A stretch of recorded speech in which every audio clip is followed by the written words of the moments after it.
Hi, my name is Suzann Holding, and it's my understanding that we start at 9 o'clock, so I'm just going to go ahead and get started.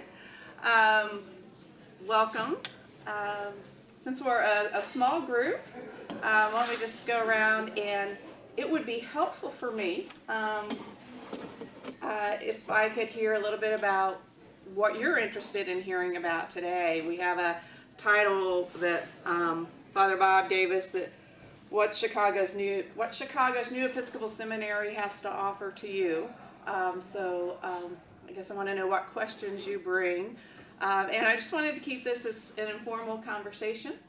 I have a disclaimer to make initially. Normally for something like this, I would bring a number of brochures that you could kind of take with you that talks about Bexley Seabury and the course offerings that we have, and a little bit about ourselves. I had jury duty on Monday and got called to serve on a jury, and I have been in the courtroom for the past 5 days, and have not been able to go to my office to pick up anything. So, but I would be, I can certainly send some information, direct you to our website, which everything's on the website, and just tell you about it that way. As I said, my name is Suzann Holding. I'm a priest in this diocese. I'm a graduate of Seabury Western. I got my degree there in 1999. So I've been ordained for 16 years. I serve 2 churches in the western suburbs. I was at Trinity Wheaton and Our Savior in Elmhurst. And then I moved out to San Diego to work on the bishop's staff for 4 years. And silly me, I wanted to come back to Chicago. I do not like winter, I do not like snow, but I do have my roots and my heart in the Midwest, and so I came back to Chicago and had the opportunity to begin working at Bexley Seabury. My position there is Director of the Doctor of Ministry program and Lifelong Theological Education. So that's a little bit about me, and if you could tell me a little bit about yourselves, and again, what questions you might have. The seminary, is it still at Seabury? It is. It is. So let me. Is it still a seminary? I will address that.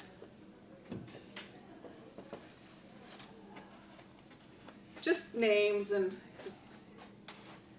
Your name, ma'am? Me? Uh-huh. I'm Elaine Brown. Elaine, nice to meet you. And I've been here forever. She has been. So you know all the stories, right? Oh, yes. Well, She's our oldest member. Oh, wow. Good for you. 98. And you're next. 98 years old? I'm proud of it. No way. You are? Yes. I always thought that was your IQ you were telling me. Wow. I was born in 1917. My goodness gracious. So you are, when's your birthday? September 18th. Oh, good friend of mine's born in 18. Well, gosh, you've surprised me. I would not have guessed anywhere near 98. So, Well, thank wow. you. Well, God bless you. Thank you very much. Yeah. I'm the next on the list. I'm 92. I'll be 93 next month. No way. Oh my goodness. Well, there must be something in the water here at Grace, right? Age and history. And her husband was a former minister here. Oh, really? Who was your husband? Dudley Strew. Oh, I've heard of him. I never met him, but yes. Oh, wow. Okay. Lots of history then, huh? Ann Peters, and somebody just called us the Three Amigos. So Watch out. I saw this video this morning on Facebook, and it was just, it was one of those things about just, being careful about what you think and assume. It was this, in Spain, and it was this older woman. She was 88, young. Was kind of tired of everybody telling her that she was just too old. And she was kind of walking along like this, and all dressed up to the nines, nice little hat and everything. And in the square, there was a man dancing with a young woman. And they were doing twirls and flips and everything. Have you seen this? Yeah. And so they, the man asked for a volunteer. And this woman comes out and says, "I'd like to dance." And everybody's like, "Well, you're too old." So she says, "Well, something kind of slow." And so they start to do a little tango, and he takes her real slow, and she, kind of trips a little bit, but she gets back on. And then she takes off her hat, takes off her jacket, and they start twirling, and he's flipping her. Yeah. It's like, wow. Wow. Yeah. That was great. Like, that's what I want to be. Oh, that's great. So you all remind me of that. Yeah, right. And did you bring any questions with you in terms of what you might want to hear today?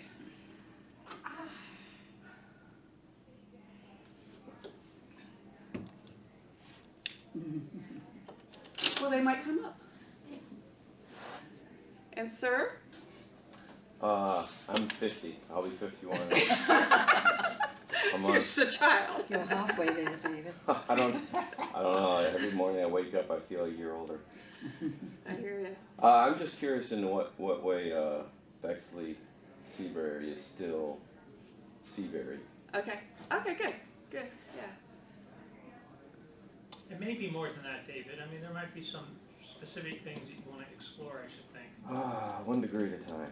I'm finishing my dissertation Oh, great. Where? at Marquette. Okay. And what's your topic? Evolution. I'm taking on people like Dennett and Dawkins, their interpretation of Interesting. Okay. Good. Yeah. One at a time. Yeah. My name's Diane, and I don't have any specific questions. I don't know what the old seminary was, let alone the new seminary. So anything you tell us would be great. Okay, great. Thanks. I'm Kathleen Worrell. My husband Michael, he'll be in a moment. We've been here about 45 years now from where you can gather where from. And you coming back from San Diego, we have family in San Diego, our daughter lives there, and you're crazy. I know. I mean, I she know. What sent- part of San Diego is If she? she sends me one more picture of a rose blooming in a garden, or now crocuses and daffodils sort of are finished, kind of There's thing. always something in bloom in San Yes, Diego. yeah. It never stops. Yeah, it is lovely. It's Yeah, nice. I don't have any specific. Hi, my name is Kendall. I don't have any specific questions. Okay. Well, good. Well,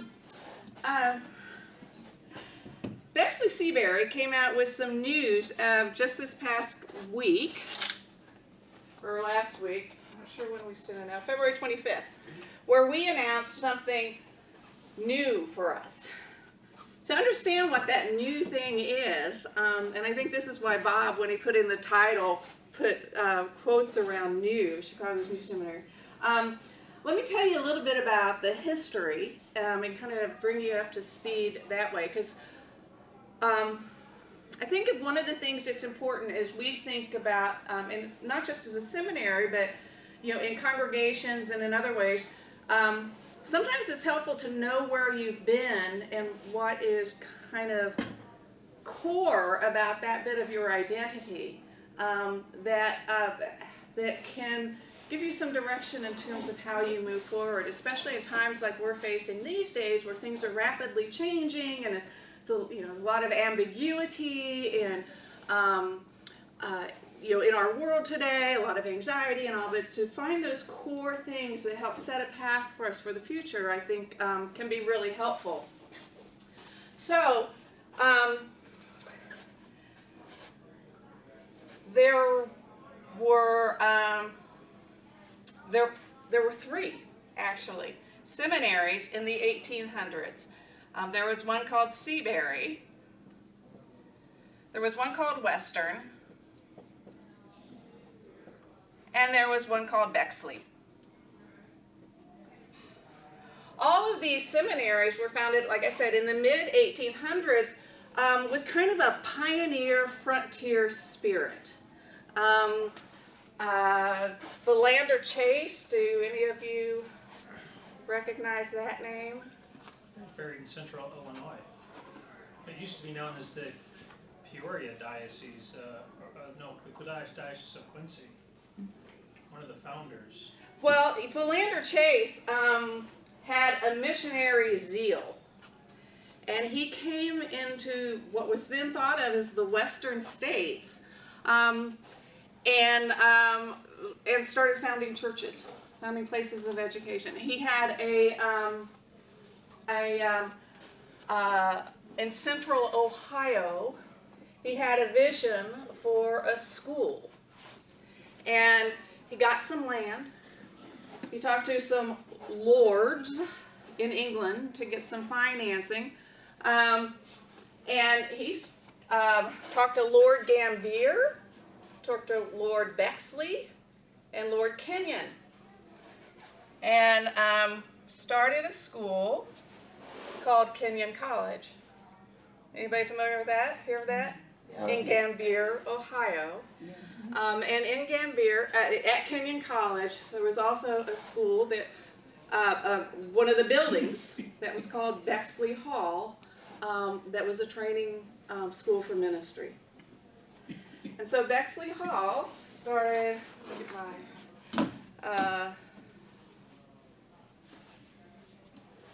if I can go, was founded in 1824. Again, with this kind of frontier spirit to bring theological education to the West. Because if we think about, what was happening in 1824 in our country, and what our thoughts were in terms of going west. So that was that. Then there was a Bishop Whipple, who also had a very strong missionary spirit, frontier spirit, bringing theological education to the frontier. And in 1858, I think it was, let's just double check, he founded Seabury Divinity School in Faribault, Minnesota. So up in Minnesota. And then continuing on in that way of growing these schools, Western Theological Seminary was founded in 1883. So a long heritage of theological education and ministry formation. Seabury and Western came together, merged, in 1938. Was it 38 or 34? Yeah, 1933, sorry. And they came together in Evanston. So we had Seabury Western Seminary in Evanston. The school at Faribault still exists. It's now a boarding school, and there is a the old cathedral for, I think the diocese, well, they call themselves the Episcopal Church in Minnesota, might be somewhat unique because they actually have two cathedrals. They have the cathedral in Faribault, and then they have the cathedral in Minneapolis. So a school still exists there, but the seminary moved to Chicago. The Bishop of Minnesota still sits on our board, as does the Bishop of Chicago. So in Evanston, across the street from Northwestern University, Garrett Evangelical Seminary, which is the Methodist seminary, was where Seabury Western found its home. It was a residential Master of Divinity, offered the residential Master of Divinity degree, and then in the early 1900s began to offer a Doctor of Ministry. There was also Masters of Theological Studies, but people would come, live here. It was a traditional model of seminary education. Take about 3 years to get the degree, and then they would go ordination. So it was specifically at this time an ordination track, ordination formation for clergy, priests of the Episcopal Church. Bexley stayed at Kenyon until about the, I'm not going to get this part right, until about the 1930s, 1940s, or wait, oh, sorry, 1960s, where Kenyon College, in terms of thinking about their future, where they wanted to go, didn't think it served their mission to have a theological school there for formation for whatever reasons, and so Bexley moved to Rochester, New York. And there was a consortium of seminaries in Rochester that they became a part of. It's called Rochester Crozier Divinity School. So they became a part of that. So what this was for them was getting into quite the ecumenical setting in terms of their context and the formation of their students. So they might have students in the Bexley programs that were not Episcopalian. The Episcopal students in the Bexley program would take courses at some of the other seminaries, kind of all in that area. So Bexley stayed there until about, so what was that, about 1960. We went to New York. So Bexley stayed there till about 2000, when it returned to Central Ohio and became part of Trinity, kind of partnership with Trinity Lutheran Seminary in, actually, oddly enough, Bexley, Ohio, which is a suburb of Columbus. That starts to get a little confusing. So again, continuing this sense of ecumenical partnership, ecumenical context for formation for ministry. Still doing the ministry formation for ordained leaders, specifically priests in the church. Following me so far? Okay. So we're in Columbus now.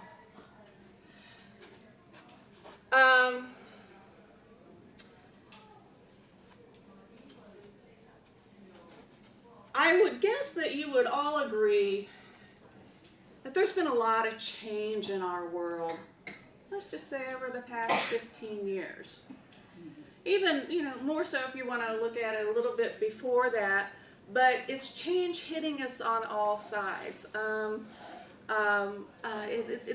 It's like a sea change, significant, like seismic shifts, if you will.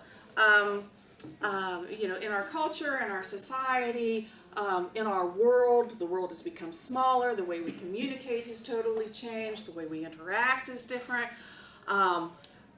Things happen in a moment's notice, so the speed of which change is happening, I think if you compare it to times before, just the perceived sense of speed in which something happens, our sense of community is changing. It's all very unsettling, don't you think? And I think it was the military maybe that came up with this phrase, maybe in the 90s, as they were doing strategy, called about it being a VUCA world. Have you heard that phrase before? VUCA.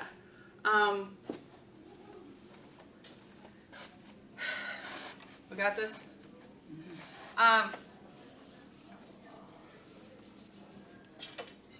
Somebody help me on time, just so I don't. Okay. So VUCA, which I find to be a very good snapshot of what I think it feels like in the world today. It's an acronym, and it's for volatile. I'm not going to fill this in. volatile, uncertain, chaotic, and ambiguous. So we talked about the rate of change seems faster, but it also seems a bit more intense. So it feels very volatile. That makes it uncertain. So, whereas we could count on things a little bit more certain, with more certainty, now things just don't feel, there's questions around authority and, what are, there's multiple sources of authority and where we get our news. Who do we trust for credible witness and news? And there's just, so it all feels very uncertain, and that can be kind of crazy making. What contributes to that is, it makes it all feel very chaotic and ambiguous. This kind of a world puts pressures on institutions. Alongside with this, are any of you familiar with the book and the thinking of Phyllis Tickle on something called the Great Emergence? Yeah, she's done some study and reflection on these like cycles of these significant world changes about every 500 years. And she's written this book, it's pretty interesting really, I think, called The Great Emergence, and looks back in history and the things kind of leading up to it, but where everything changes. It's not just changes in religion or science or medicine or philosophy or whatever. It's these changes are all happening in all these different disciplines kind of simultaneously. You think of something like the Renaissance, for example. But there's a period of about 150 years where these things start happening, then there's a period of kind of stability, and then they start turning and changing again. She postulates that, that we're in that initial kind of, or we have been probably for about the past 100 years, in this change. There's another term that we talk about, modernity, and moving into post-modernity, and the way of being and doing in post-modernity that is different from modernity. You may have heard the word, we're in a post-Christian society, whereas the thing that we could count on was that everybody would go to church on Sundays, everybody was a Christian, we were a Christian nation, and we all spoke the same language, and we all understood the same symbols and idioms, and that's not true. We live in a very pluralistic world, we live in a pluralistic society. We can't count on those kinds of things. So we talk about post-Christendom. So you've probably heard about decline in church membership, the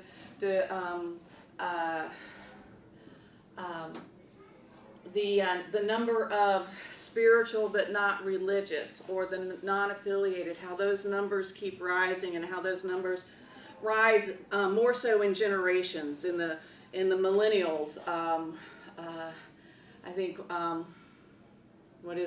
1 in 5 has some sense of religious affiliation. Flipped. 1 in 5 has no sense of religious affiliation. So 20% of the population that are millennials, let's say the 20s, just to round it off, have no religious connection.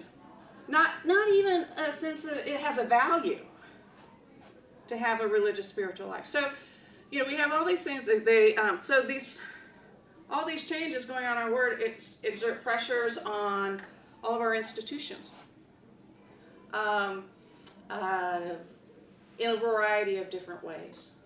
That's a whole nother topic. I spend a day on it in a class that I teach at Bexley Seabury. But it impacts what it means in terms of how we function as leaders, how we function as institutions, and how we need to be. So, in a nutshell, in this VUCA world, with all these kinds of things, flexibility and adaptability, building networks and systems and partnerships are all kind of key things. So for Bexley Seabury, we became Bexley Seabury in 2012. The two seminaries got together, looked at their common heritage of life on the frontier, looked at the stressors in what was happening in life in the church, life in society, theological formation, the understanding. I mean, just thinking of in our church, we've gone from a very priest-centered, Father knows best kind of model for church, where we talk about the priesthood of all believers, the ministry of all the baptized, from going from a very hierarchical system to something that is leveled out a bit. That means theological education is going to have to change, right? So, given the stressors on the institutions, our sense of a frontier and missionary zeal, the two seminaries decided to form a partnership. We didn't merge. We federated, and we are actually called Bexley Seabury Theological Seminary Federation. And there's legal reasons for all of that. I was talking a little bit about Seabury Western's history. In 2008, again because of these stressors, 2008 was not a good year economically for many folks. 2008, 2009.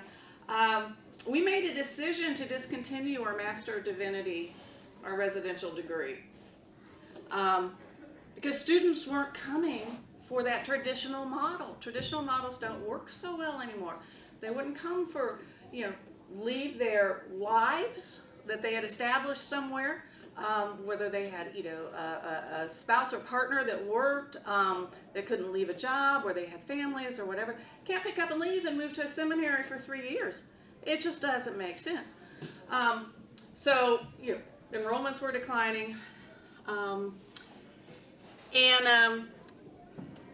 Seabury Western needed to kind of take a pause and think through how to configure now in this 21st century. And the thing that I think was the gift in that was a real orientation to theological education for all. Instead of being residential seminary, formed clergy, or offered a doctorate of ministry for clergy, there was the recognition of the value and importance of being accessible to offer theological education for all. So we started doing that. Jump forward 4 years when we federated with Bexley Seabury, we bring into that this heritage and appreciation for the theological education for all. So as we have spent the past 3 years figuring out what this federation means between Bexley and Seabury,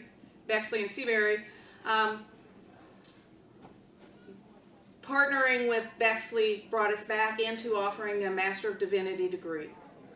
But we also still mesh that with the theological education. Cut to the chase, that means all the courses that we offer at Bexley Seabury are open to people who want to take them at any level. So you can take them as a Master of Divinity degree student, you can take them as a Doctor of Ministry student, you can take them as continuing education, professional development, just wanting to learn more. And the faculty adjusts workload based on that.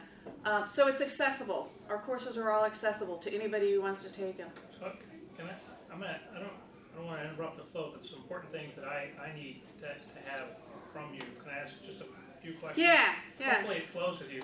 So that means that you don't have to have an undergraduate degree to enroll. To take a course. No, you do not. So you can audit the course. You but can can't audit take it the for credit. course. It's a steal. The price that we offer for auditing is really quite reasonable. With bringing everything together in Chicago, moving to Chicago Theological Seminary, who has done a lot more with online work, we are going to be starting to do more online as well, or offering our courses online, which will also still be accessible for entry. One of the things about postmodern in this new time is multiple doors. We talk about multiple doors or multiple points of access. We'd like to see our courses at Bexley Seabury, multiple points of access for folks who are entering into that at any level. We offer a lot of Anglican study courses. We offer courses in leadership. We offer courses in congregational development. And all of our faculty are available to come and do short courses that we might do regionally. Like Bob, like we're going to partner with Grace Hinsdale in bringing in Amy Jill Levine. She's going to be here in April and preach here and do some things with you. She's also going to be in the city at the cathedral, where we'll be hosting her for a convocation where she's going to be talking about the parables. And there's some other things. So we've partnered, the Diocese of Chicago has partnered to be able to bring this. Bexley Seabury's hope for the future is to continue to do partnerships. Now the other piece to this has to do with the formation, and do you find that so in some dioceses the function of the diaconate has become in some places more tailored to the individual. Correct. Which is, and in this diocese as well, I think. yeah, here it is. Yeah. Some not so much, but right. But so what you're doing is offering education that's tailored to the individual. I mean, that's what you're paying attention to.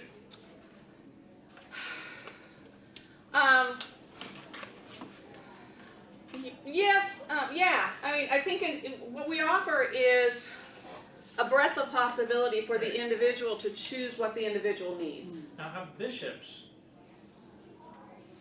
flexed with the idea of non-residential priesthood formation? Well, see, that is a big change because there's a lot of bishops who, they're concerned about the cost of residential because seminary debt is a huge, huge issue for clergy. So bishops are looking for ways of formation that are going to have the least amount of stressors on those in formation. So some bishops have developed their own schools for ministry and do local formation. There are some dioceses that have a school for formation that other bishops send folks to. There's one in Texas, the Iona School. There's the Kemper School in Kansas City. There used to be that thing of reading for orders. And I'm not saying that we've gone back to reading for orders, but there is, the bishops are also looking for multiple ways for clergy, for people to be formed for ordained leadership. So the canons haven't caught up with the educational innovation. The canons require proficiency in the 7 levels. Right. So however people get that. I'm just trying to figure out how I can help people here. From David, who will have a PhD in philosophy, and I'm saying, we want you in our seminaries, to people that want to explore issues in their own formation and spiritual life. We really don't use religious life here. And so that's how can we partnership in that capacity for people that want to explore. And that's the piece that we're going to listen for at Grace, say, how can we help our people? And we have some that, well, we have one now, we had two, that exploring the diaconate. But all that has to happen in partnership with the diocese, with a place of learning.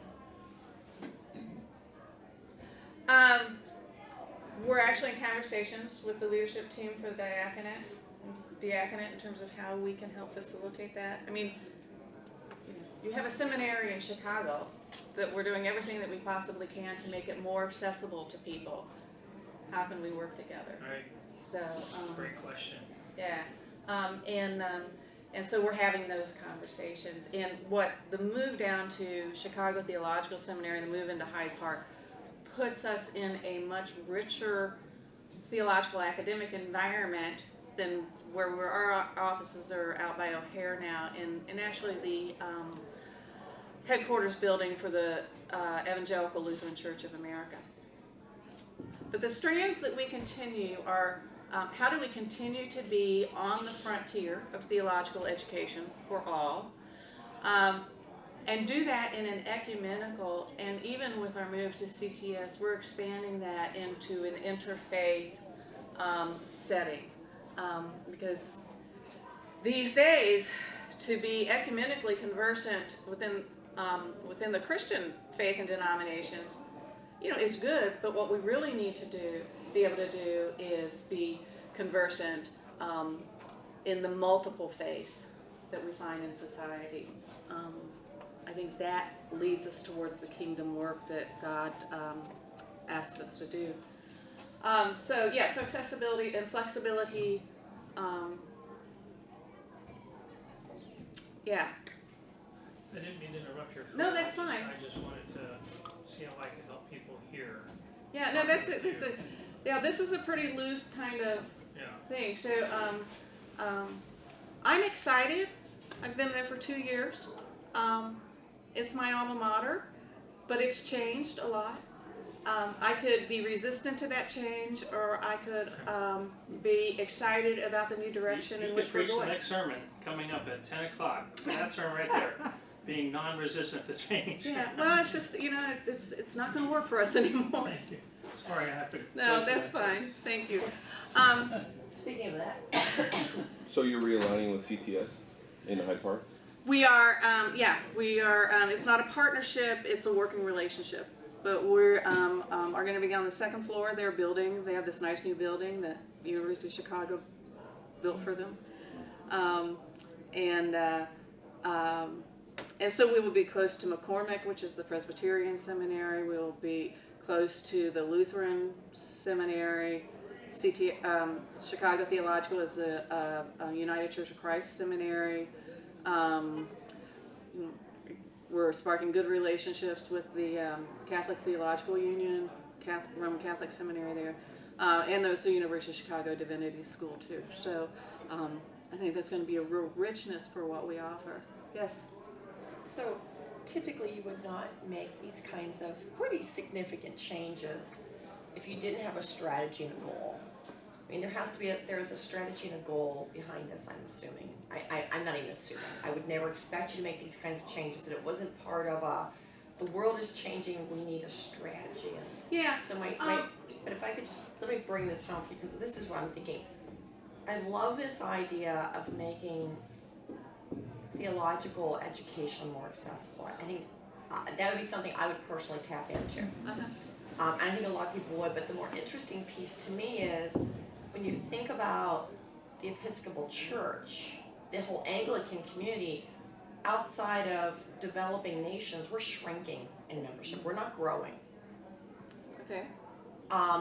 Is there some sense, a recognition of that, and that is there some strategy in here to actually allow us to attract new members into leadership ordination that will allow us and help us become a more relevant spiritual Christian home? Because you look around Chicago, we're getting smaller. It's more difficult to keep churches open. And is that part of what we're doing here? I guess what I'm questioning. Yeah, that's a big question that I only ask big questions. but it's a good question, because it goes back to this idea of change. It goes back to the idea of what we think is church. And I'll bring up that thing again, multiple doors, multiple points of entry. We do a course, which is a fascinating course. We've done it twice now. It's called Learning from London. And the Diocese of London has grown. So when we think, the stories we hear is the Church of England is dead, Christianity on the continent, dead. The Church of England is growing. The church in the Diocese of London is growing. And that's because it's two-way street. The bishop has opened up a culture and given permission to expand our notion of church and what church looks like and how to form faithful communities. And they have set in place and drawn people into ministry that are ministry developers and mission developers. And so a lot of things, and did it in January, and I went on it. And can church be a booth at the farmer's market on Sunday? On Sunday morning. Why not? Right. So St. Luke's on the High Street is where I went to church on Sunday morning. It was it was a booth in the farmer's market. There were some other things that happened that morning too. It's very evangelical.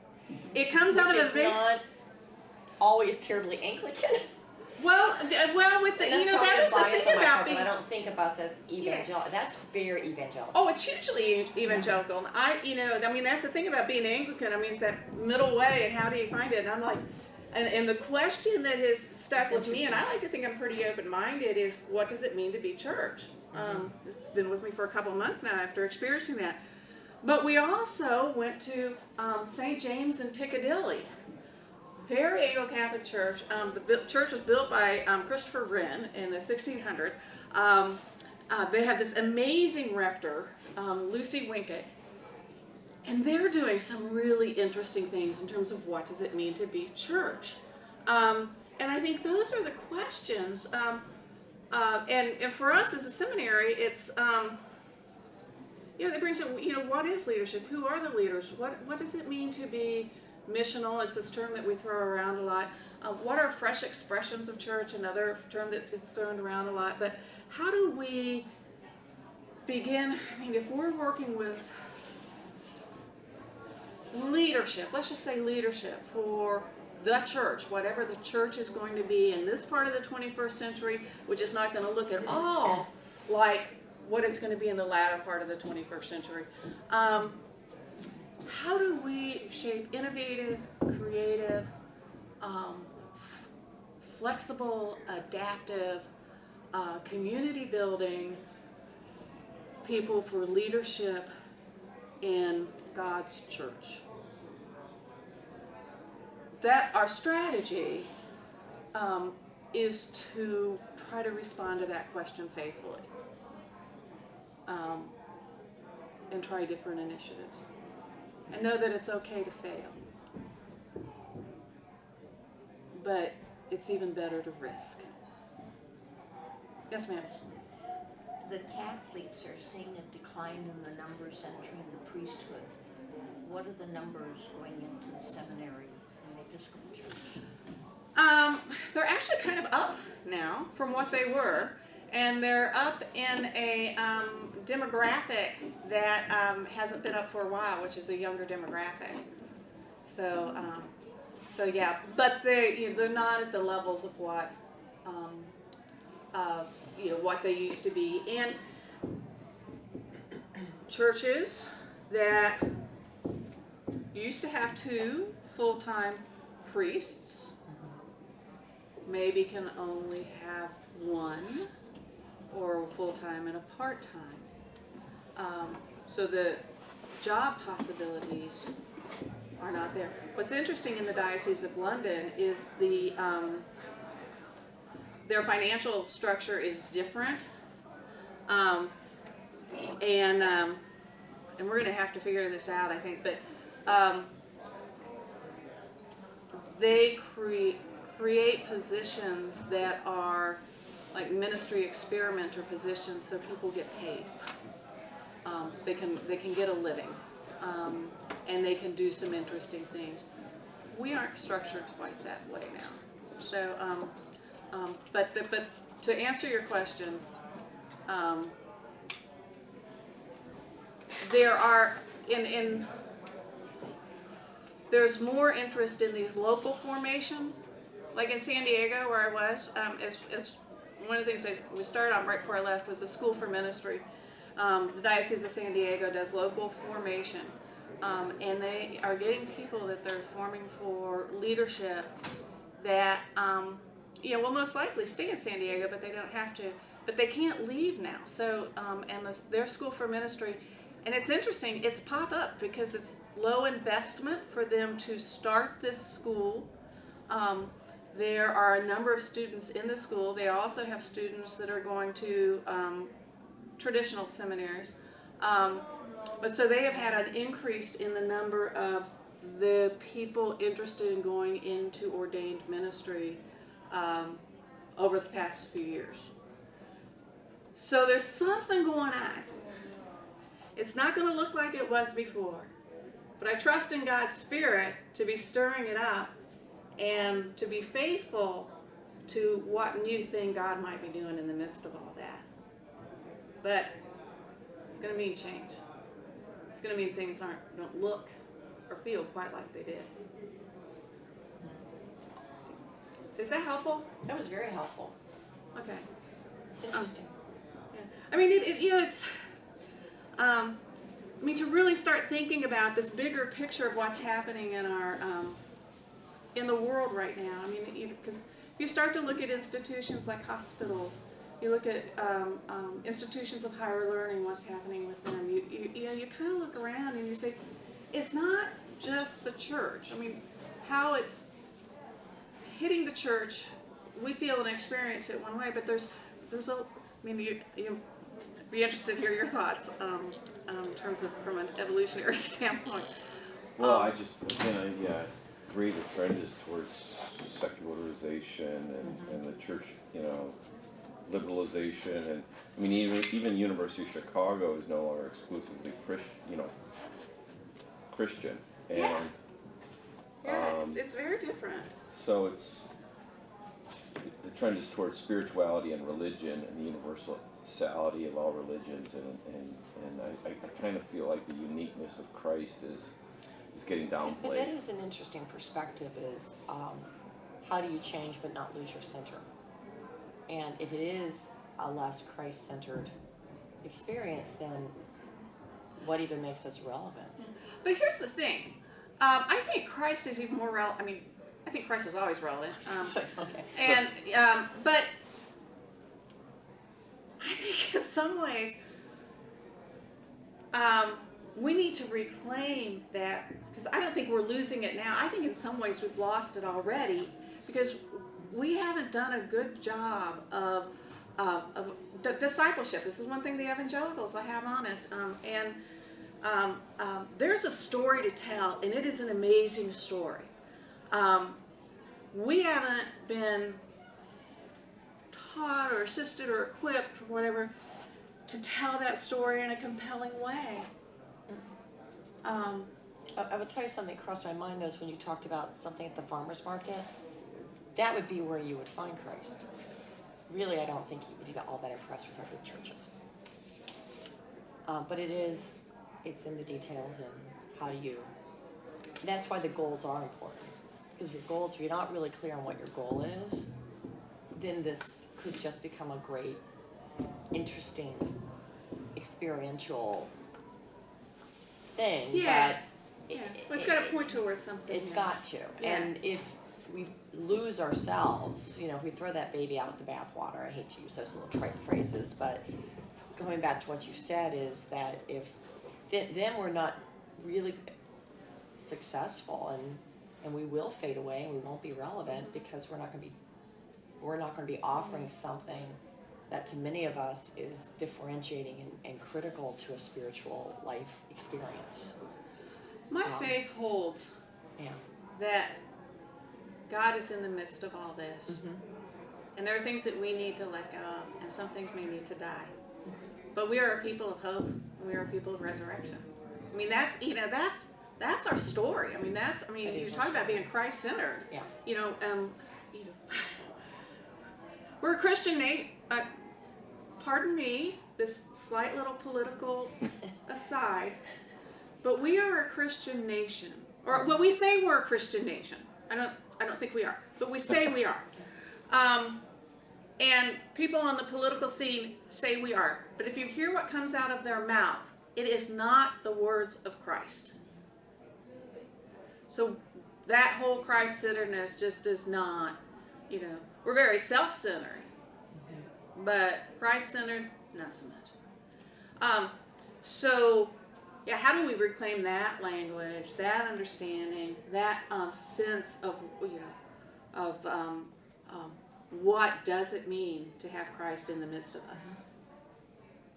And what does that call it? It calls us into uncomfortable places. I mean, there was nothing comfortable about you know, Christ's teaching, Christ's living, Christ's ministry.